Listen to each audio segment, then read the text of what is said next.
Magandang hapon. Guys, ayun sa aking nabasa na naman. May nag-request po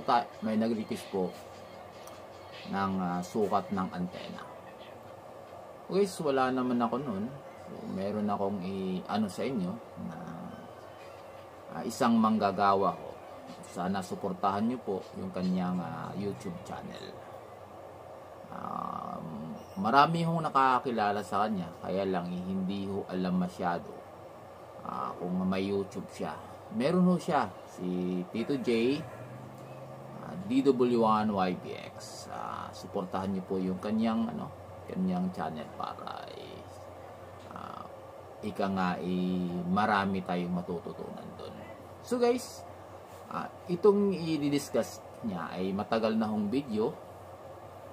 So, tungkol ho ito sa isang antena na Yagi, Screws Yagi ho ito. Dito ay pinapakita niya yung sukat ng Screws Yagi. Sige guys, panoorin natin to.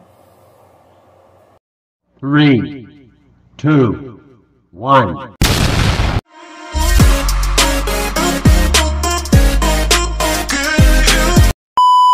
Makikita ninyo, yan yung table.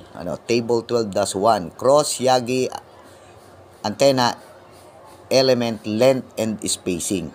Mapapansin ninyo, yung radiator, yung driven element, ang computation is 460 over frequency and megahertz. That is feet.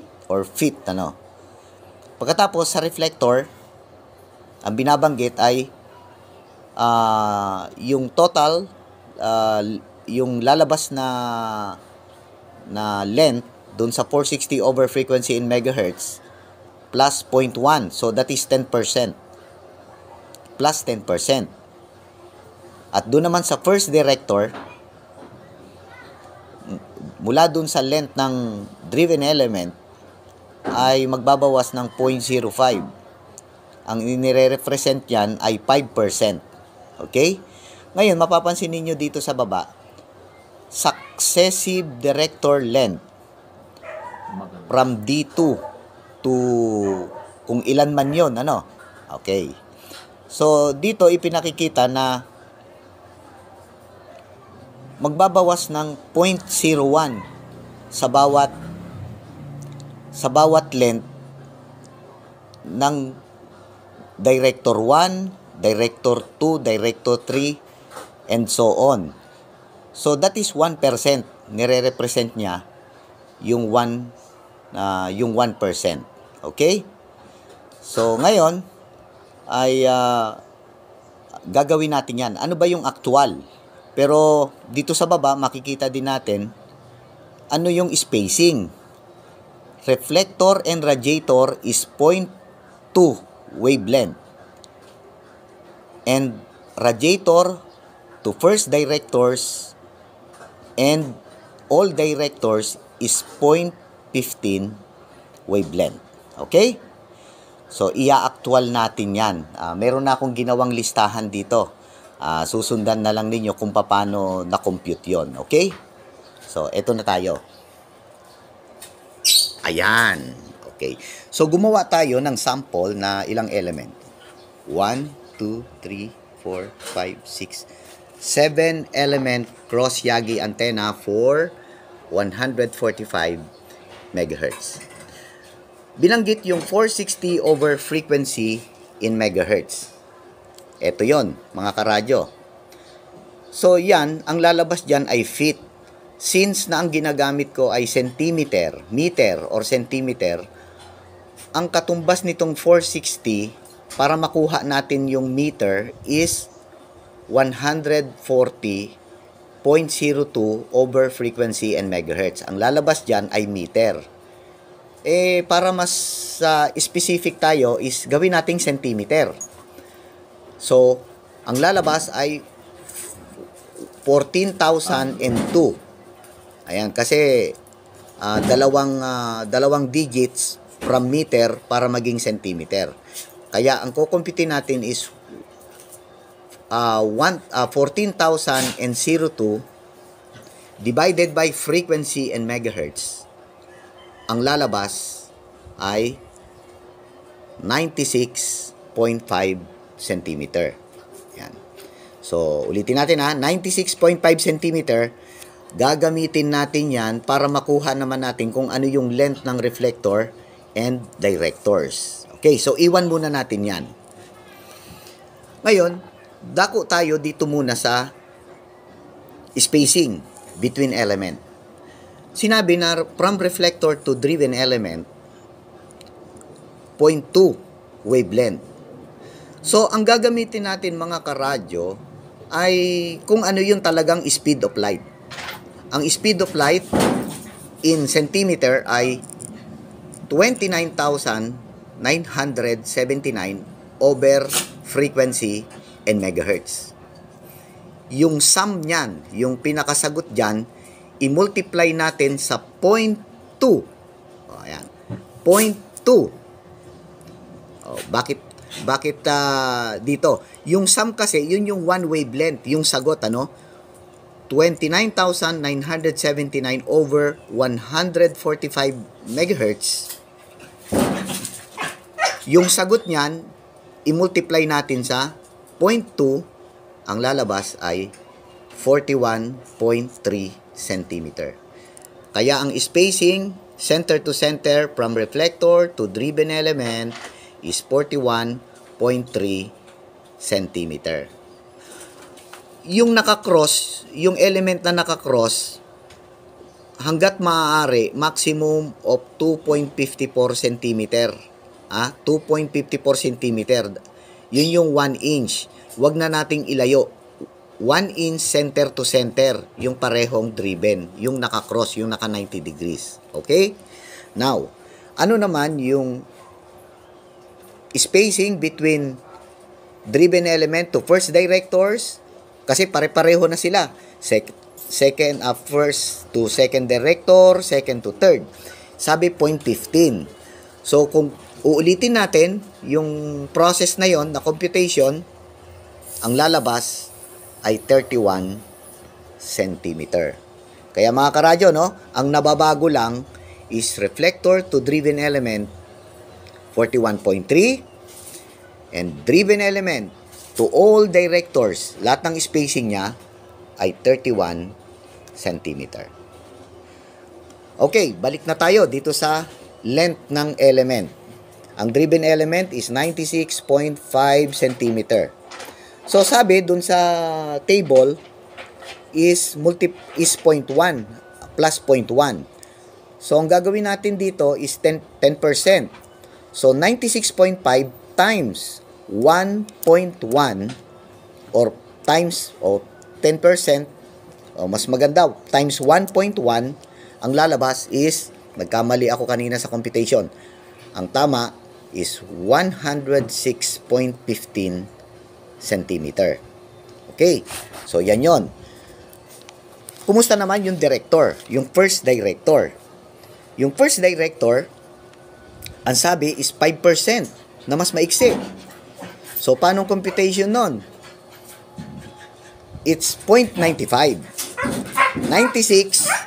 96.5, yung aso ko, times 0.95, ang lalabas ay 91.7 cm. Yun ang first director. O, ngayon, dako tayo sa mga directors. Ano yung magiging computation sa second director? Sandali, aso natin. Okay, 91.7 cm times, ano yung 1%? Times 0.94. Ayan, ha? Times 0.94. Ay, no. 0.99. Hindi 0.94, ha? 91.7 cm times 0.99. Ang lalabas is 90.8. Tapos, ganun din ang gagawin natin. 90.8 times 0.99. Ito ang lalabas. 89.9 times 0.99. Lalabas ay 89. At 89 times 0.99, 88.1 centimeter. So, ibig sabihin, kung ano yung haba ng bawat director na sinundan, babawasan ng 1%. Kaya mapapansin ninyo, no, mga karadyo, mula dito sa director 1, bali ang nabawas dito ay 9 mm. 9 mm, pagdating dito, kwan din, 9 mm pa rin. Pagdating dito, is 8 mm na. Oh, 9 pa rin. Pero pagdating dito, naging 8 mm na lang. Ayan. At kapag hinabaan nyo yan, pahaba ng pahaba, pababa ng pababa rin. No? Yung ibig sabihin, paliit din ng paliit, yung difference ng bawat director. Ayan. So, ngayon, maitatanong ninyo, ano ba yung pinaka-appropriate o yung pinaka-maganda pag gagamitin natin ito sa natin yung harness. So, quarter wave, 50 ohms, 1/4 wavelength, velocity factor. Susundan ng 75 ohms, 1/4 wavelength, velocity factor, idudugtong. Pagdating dito, i-merge siya doon sa 75 ohms na 1/4 wavelength velocity factor. So, kung bakit ganyan? Para magkaroon ng out of phase ng 90 degrees para doon sa vertical and horizontal polarization. So, dito magma-merge 50 ohms, transmission line, at any length. So, yan yon. Dito naman sa gamma, yung clip natin, 1 inch, 2.54 cm inside diameter. Ang length ng aluminum tube natin, 14 cm. At yung hinubaran nating coax na RG8, mula dito yung may plastic is 13.3 cm.